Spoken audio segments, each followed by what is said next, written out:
Padmashri award వచ్చేటువంటి స్థాయి వ్యక్తులను పంపాలి, పంపిస్తారు. ఎట్టిస్తామన్నా, ఎట్టిస్తాం, గద్దరికి ఎట్టిస్తాం చెప్పండి. ఆయన భావజాలం ఏంది? ఎంతమంది భారతీయ జనతా పార్టీ కార్యకర్తలను మర్డర్ చేసిన వ్యక్తులు ఆయన ఎట్టిస్తాం మేము? పక్కా అయ్యాం.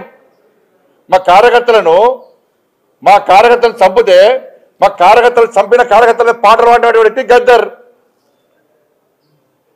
అనేక మంది పోలీసులను ఎన్కౌంటర్ చేసిన విషయంలో గద్దర్. ఎట్లిస్తాం?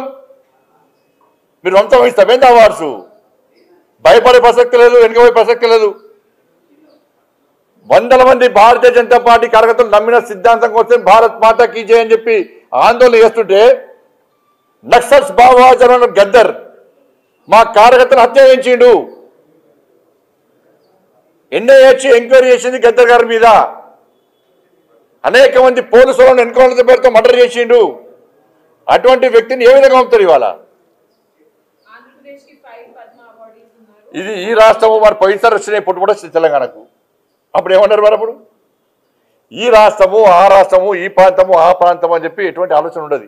ఈ రాష్ట్రానికి ఇవ్వాలి, ఈ రాష్ట్రానికి ఇవ్వద్దని ఎక్కడ ఉండదు. నేనొక్క మాట చెప్పదలుచుకున్నా. మళ్ళొక్కసారి మీరు మీ పార్టీ గద్దరన్నకు వ్యతిరేకంగా, గద్దరన్న గౌరవాన్ని కించపరిచేటట్టు మాట్లాడితే మీ పార్టీ ఆఫీసు ఉన్న ప్రాంతానికి గద్దరన్న పేరు పెడతా. నీ పార్టీ కార్యాలయం అడ్రస్ రాసుకోవాలంటే గద్దరన్న గల్లీ అని రాసుకునేటట్టు చేస్తా బిడ్డ మిమ్మల్ని. మీరు అనుకోవచ్చు ఏం చేస్తాడు ముఖ్యమంత్రి, అవార్డులు మా దగ్గర ఉన్నాయి కదా, పద్మభూషణ్ పద్మశ్రీ ఇచ్చేది మేం కదా అనుకుంటున్నావు. కానీ నీ పార్టీ ఆఫీసు గద్దరన్న రాష్ట్రంలో ఉంది, ఆ సంగతి మర్చిపోవద్దు. నీ పార్టీ ఆఫీసు ఉన్న ప్రాంతానికి, ఆ కాలనీకే గద్దరన్న పేరు పెడితే అప్పుడు ఎవరు పేరు రాసుకుంటావు?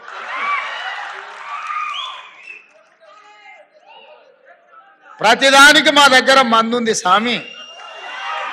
ఇంతకు ముందు ఆయన కూడా గిట్లనే నీలిగిండు. గద్దరన్నని గేటు బయట కూర్చోబెట్టిండు. ఏమైంది?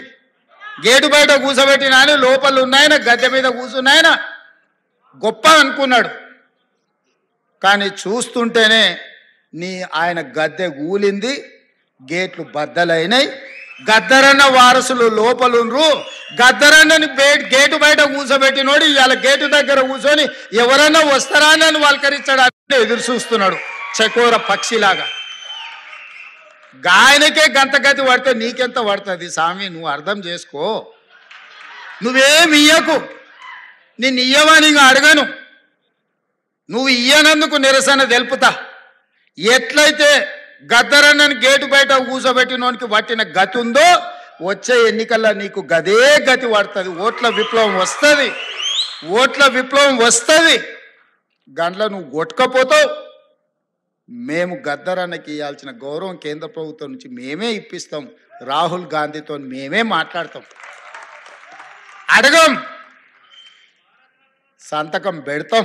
గద్దరన్న గౌరవం ఇచ్చడానికి కేంద్ర ప్రభుత్వం నుంచి నువ్వు మర్చిపోకు. అహంకారం అనేది మంచిది కాదు. విభేదాలు ఉండొచ్చు, సైద్ధాంతికపరమైన విభేదాలు ఉంటే. చరిత్రలో సైద్ధాంతికపరమైన విభేదాల మీద చర్చించుకున్న వాళ్ళు లేరా? గౌరవించుకున్న వాళ్ళు లేరా? మరి మీరెందుకు ఇంత అహంకారపూరితంగా వ్యవహరిస్తారు?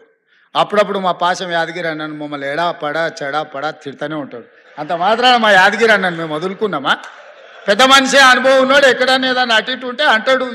ఆయన చెప్పిన దాంట్లో ఏమన్నా సూక్ష్మం ఉంటే అర్థం చేసుకుని సరిదిద్దుకోవాలని సరిదిద్దుకునే ప్రయత్నం చేస్తున్నాను తప్ప యాదగిరి అన్నది ఇచ్చిండని చెప్పి మన తెలంగాణ పోరాటం గురించి 9 మంది గొప్ప వ్యక్తుల్ని రాష్ట్ర ప్రభుత్వం గుర్తించి గౌరవించుకుంటాం అన్నప్పుడు పాశం యాదగిరి అన్న పేరు ఆయన అడిగిండా?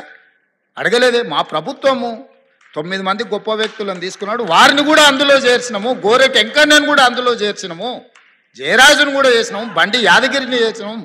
ఇట్లాంటి కుటుంబాలను, గద్దరన్న కుటుంబాలను ఈరోజు గుర్తించినము. సో ఇట్లా ఈరోజు ప్రభుత్వం అనేది నిరంతర ప్రక్రియ. ఈ నిరంతర ప్రక్రియలో ప్రభుత్వం దృష్టికి వచ్చిన ఏ మంచి పనైనా చేయడానికి ప్రభుత్వం ఉన్నది.